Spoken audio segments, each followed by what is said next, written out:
What's up, Vanguard players? Ryder Kick here, also known as Joe Tonello. As promised, this week we're going to be looking at two Gear Chronicle decks, as well as a brief summary of the team tournament that went down at Next Level Games in Nashville, Tennessee, which, from what I understand, will be in ARG States coming October 24th. So, my team, composed of me playing Gear Chronicle, it will be the second deck we look at. We are looking at my initial build, and then after changes and playtesting, we will see what the final build came out to be. My team was two friends of mine from the store. One was using Vermilion Legion, and the other one was using the new Genesis deck. Overall, we didn't do too badly. We had 6 teams total. We went 2-2. My first game was pretty good. It was a draw match that went to time. It was a Freeze Ray and Chaos Breaker deck. Honestly, it went back and forth on the first game. Ultimately, me getting the win. Me getting the win in the second game. The first win, the player of Freeze Ray Chaos Breaker won, just due to him staying on Freeze Ray longer, and that causing some issues with me attacking. And generally, the Freeze Ray Dragon is a little overlooked in my opinion, but if the player knows what they're doing with him, it's quite hindering. Second round, I forced him to ride Chaos Breaker much quicker. This let me attack a bit more freely, and I ended up taking that match. However, since this is a Link Joker deck, we did go into time, so my first match went into a draw. My second match was with another local player. They were running Nubatama. Surprisingly, the Nubatama deck actually gave me some issues, if only because he was ripping cards out of my hand, preventing me from striding, and binding bounce cards that I needed, like Steam Fighter Amber or my 10k booster, out and binding them and then killing them off by making sure he hit by stripping cards out of my hand. And then the second game, I did lose that one, the round 2. Second game, the player was totally grade locked. The player is a wonderful person. He felt really bad because he wanted to have this great match, and he couldn't because he was grade locked. He went so far as to show me what was in his hand as the game was ending. And as you know, if they're grade locked and stuck on grade 2, or they were playing the grade 2 game, well, Gear Chronicle is nothing but a giant vanilla deck, save for a very few cards. So you're essentially almost running a trial deck at that point. Game 3, I went up against a Maiden deck, and it was probably one of the most enjoyable games I ever had. Playing Gear Chronicle, it was very back and forth. Some very tight spots, but I came through both games. Game 1, I won through the next stage combo. And then game 2, I won. Game 3 got to him because he just made columns and always kept a strong field, despite my fact of reducing field numbers time and time again. Game 3, I got it again with the next stage combo. Game 4 was a complete blowout on my end. The player was playing Turbo Brawlers, and the lack of field, constant lack of field, and the needing to guard just obliterated my hand. Overall, our team did very well. We saw a bunch of new faces. We had people from Memphis show up. As always, Science of Vanguard was represented. Overall, it was just a great time. My team went 2-2. I am currently testing to see what I'll be playing at ARG States. I actually will be going to that because that is happening in my hometown. I don't have to travel.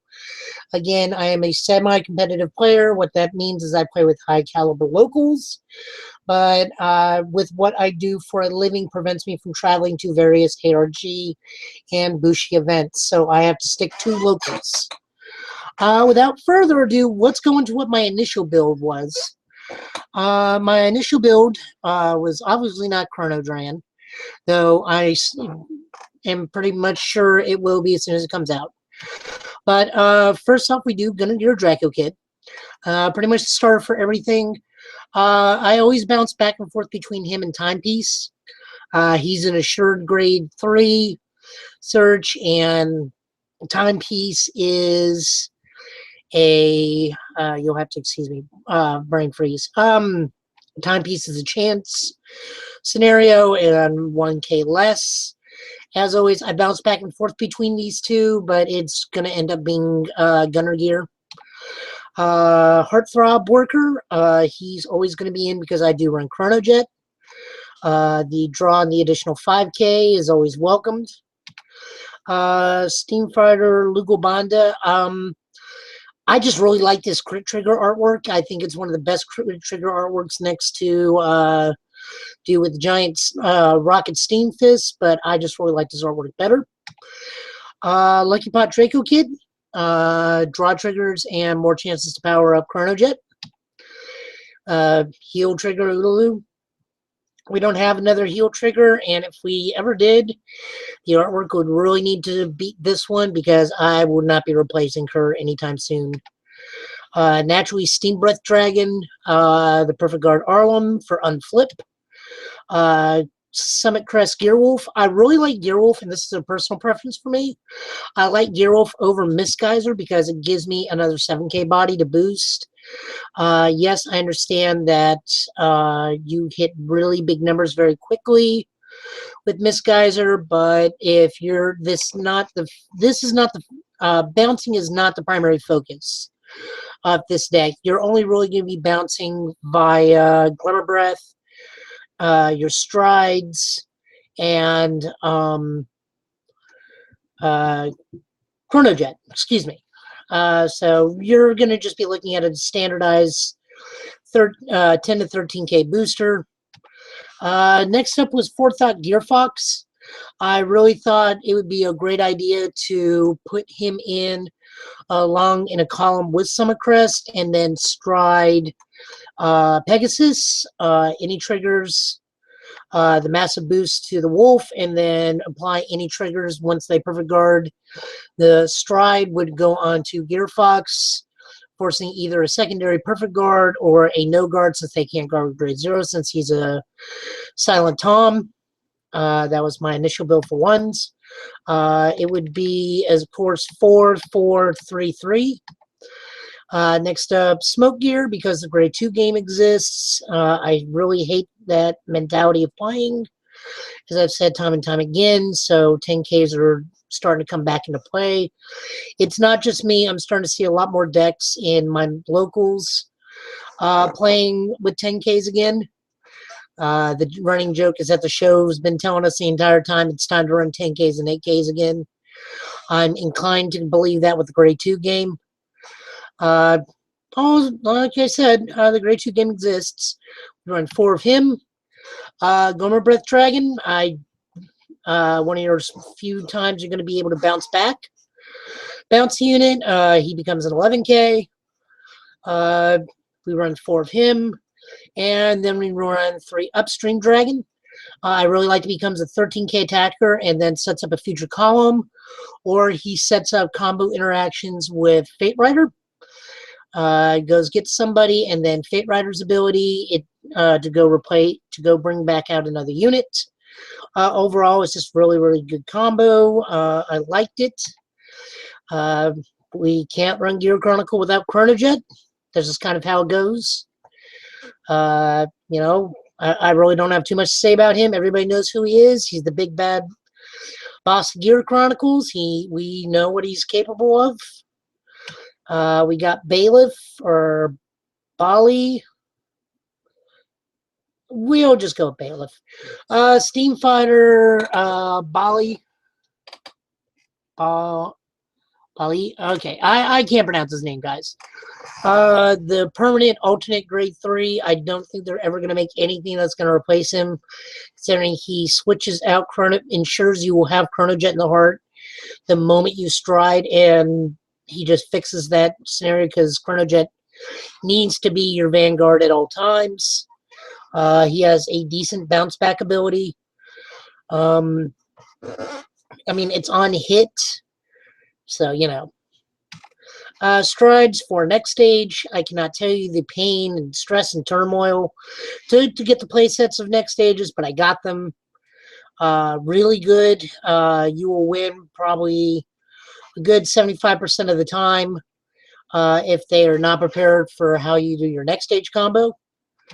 Upheaval Pegasus. Again, I was going for mass bonuses with Summit Crest and triggers on Gear Fox to prevent another kill condition.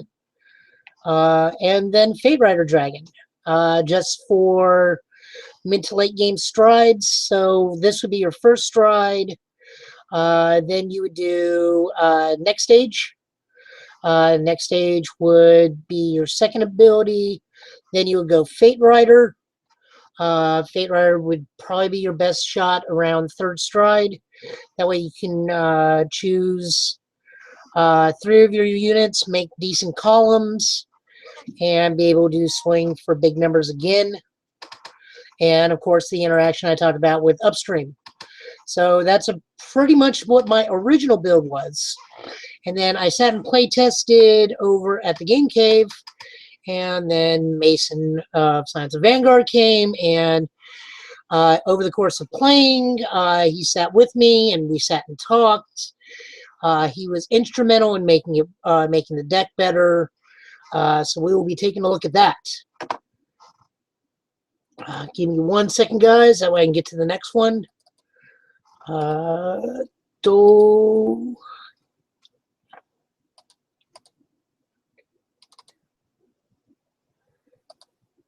Always the wonders of live streaming. I tend not to edit any videos, mostly because I'm ridiculously lazy, guys, and I am not that great at video editing. So, we are back on Chronodram, because I just really like that card art. So, we are moving forward. We are once again on Gunner Gear, because it nets us it nets us a grade 3. It could net us our Chrono Jet, or it nets us our next Stridable card. Heart Thump, which I've already explained. Ugobanda, I just really like the artwork.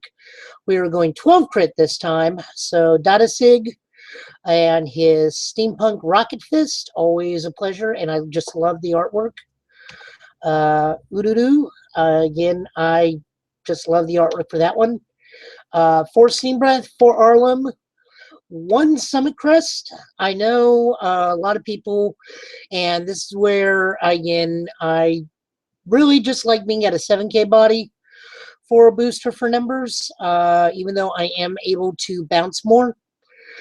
So he will be getting more power. I will be testing later on with my what's it called, Misgeyser Dragon, as soon as I can find him. They're somewhere in my room. You'll be running 1 of him and 4 of Ningen. This dude I initially dismissed.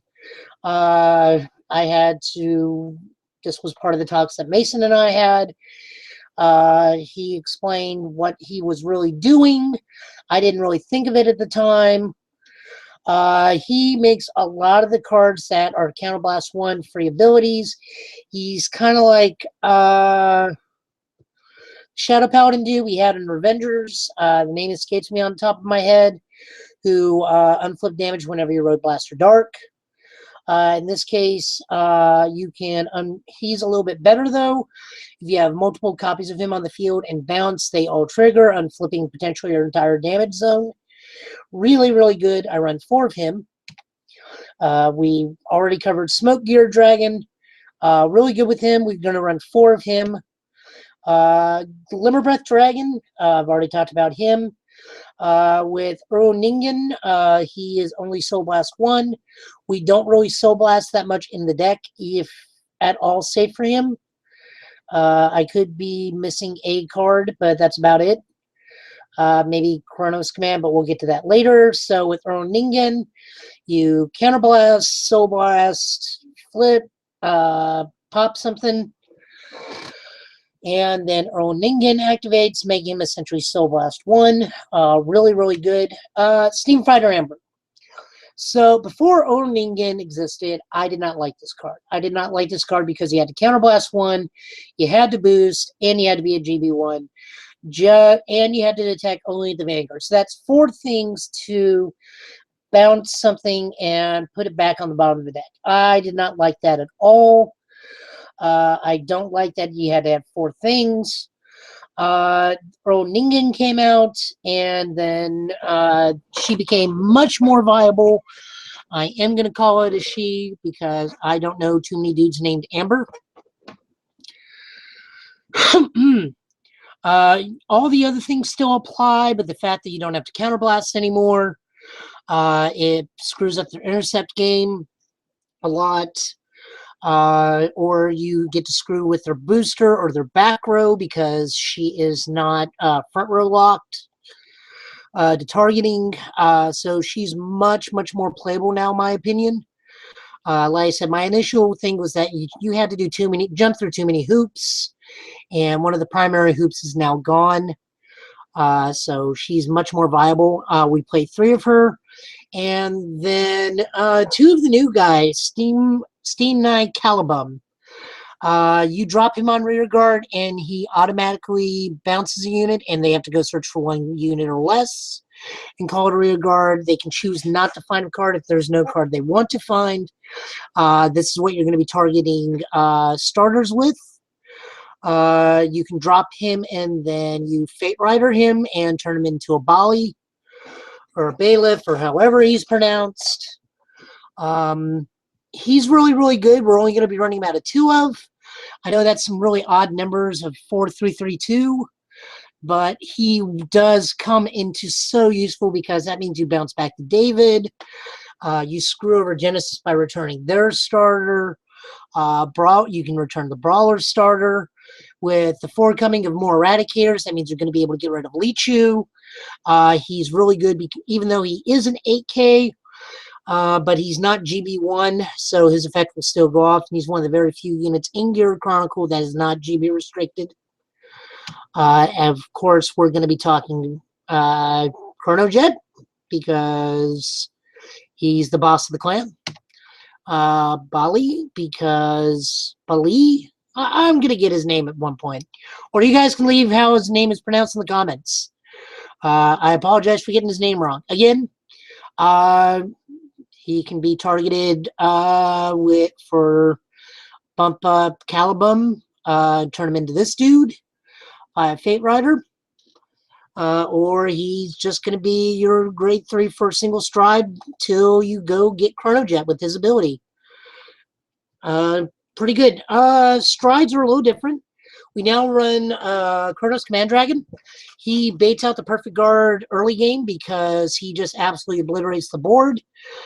He is now Counterblast 1, Soul Blast 1 thanks to Earl Ningen upon his effect activating, but more often than not, he is just going to be your first stride so that you can once again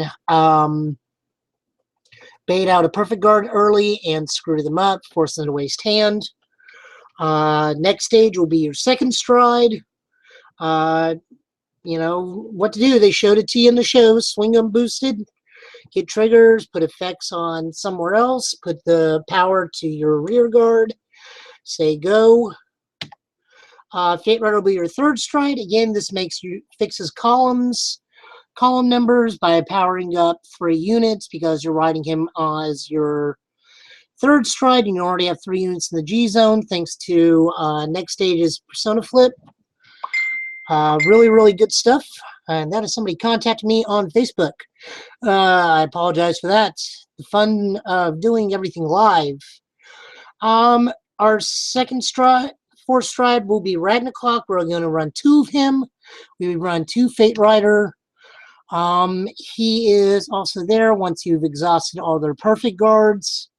They can, of course, have the potential to legion them back in, but you know, by this point, they're gonna have to perfect guard you because you'll be able to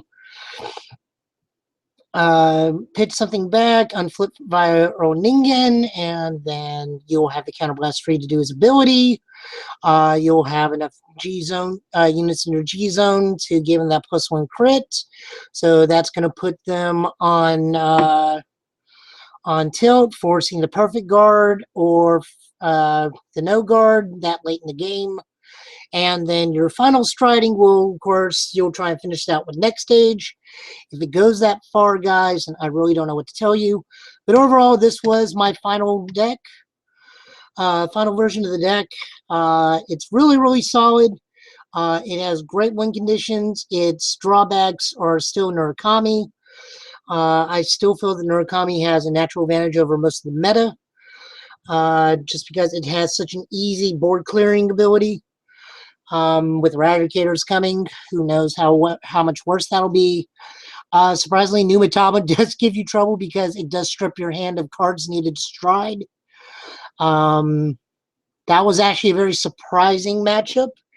None of us saw that coming, so congrats to that one Numitama player. We did not see you coming, and we paid for it. Other than that, the deck actually operates pretty good against most of the meta. And with that, I will leave you guys next time. I'm not sure what deck I'll be looking at. Maybe I'll grab my teammates' decks, and we will do deck profiles on that. I can give my impression of Maidens, though it may not be too different from Mr. Mindham's version. Who knows? But I will see everybody next time, and we will see you then. As always, guys, if you like these, please come and subscribe to the channel. I'm doing these every Sunday.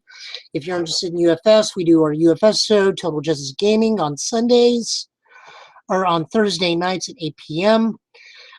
Please feel free to like the video, leave positive and your negative comments in the comment section below, and I'll see everybody next time. Later.